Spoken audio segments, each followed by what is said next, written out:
pretend, because I know you'd probably say, I wouldn't change anything about my life because you're in a fucking fantastic position. That's exactly what I'll say. If you had a teenage son, Yeah. what would you tell him? Well, the way I'm going to raise my sons is going to be very, I think, insane, very military style. So I don't know what I'll tell my son. I think I'll cross that bridge when I come to it. But I do get asked the question by young men a lot. What advice do you give me when it comes to, and it's always about making money. You mean you want to get rich. Cool. Let me tell you something. First and foremost, almost no one ever gets rich. The internet will preach all this bullshit like, oh, your time will come when the universe thinks it's right and all this. No. Most people work their shitty job, live their shitty life, live their shitty old age, and then they die. Most people never ever get rich. They never get to live like Sterling, fucking all those beautiful women. They never get to live like me. And that's the reality for most people. So first of all, understand that and get your fucking ass into gear. Second of all, and my advice is non-advice. If you took 100 people, 100 millionaires at random and put them in this room, and you asked all of them, how do you make $1 million? You're going to get 100 different answers. Some are going to say I was a porn star. Some are going to say I ran a webcam studio. Elon Musk would say I invented PayPal, and Jeff Bezos would say I sold books online. Like, you're not going to get a definitive answer. So what do you think? Not necessarily what do you enjoy. Do what you enjoy is bullshit, because most of what you enjoy won't get you paid. What do you think you could be good at? Sit and analyze yourself. The idea for running webcam models actually came from my brother when we were struggling for money, and he was sitting down and he was writing down all the assets he had. He thought, okay, I'm big and I'm strong, but I already kickbox, so that doesn't count.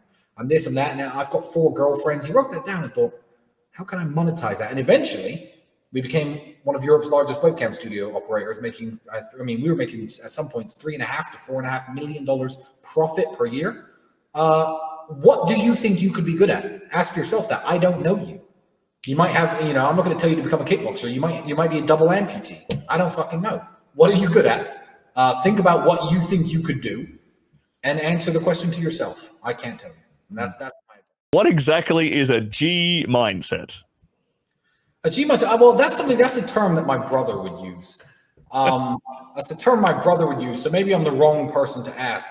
I mean, Andrew uses the word G. Oh, I'm a G. This guy's a G, blah, blah. But he doesn't mean gangsters and we're actually criminally affiliated gangsters. That I do know all the gangsters in Bucharest, and they're very good and nice guys, and to me, good friends of mine. But I think it just means somebody who, you can go through the world and you can take shit from people or you can not take shit from people. But if you're a guy who doesn't take shit from people, again, there's a smart way of doing it and there's a dumb way of doing it. There's a way of doing it that's going to get you put in jail, and there's a way of doing it so that you come out on top in every situation without going to jail.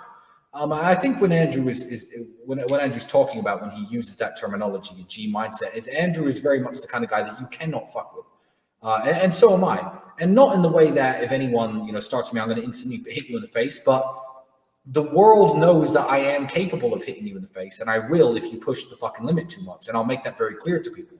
So I think it's just, not taking shit from men, women as well, because women will give you shit all the time. And if you have a woman who gives you shit, I tweeted about this recently. I didn't split up with her because of this, but there was an ex of mine who made an argument once because she was on her way over. So I ordered 2 Subway sandwiches to the house. I said, here, this is for you. She goes, oh, you didn't order me a Subway sandwich. You ordered yourself 2. I said, no, I didn't. I ordered 1 for you and 1 for me. She's like, no, you didn't. I said, really? We're going to fucking argue over because I bought you fucking lunch? Like, women will create arguments out of nothing. And if you're willing to take their shit, you're not a G. And it's going to eat up all of your time and all of your energy. And I think if you can just internally focus on only what's important and not take shit from anyone else and not let yourself be distracted, I think that's what Andrew means by a G mindset. But it's not a term that I ever use. So you probably read it on cobratech.com, which is fun.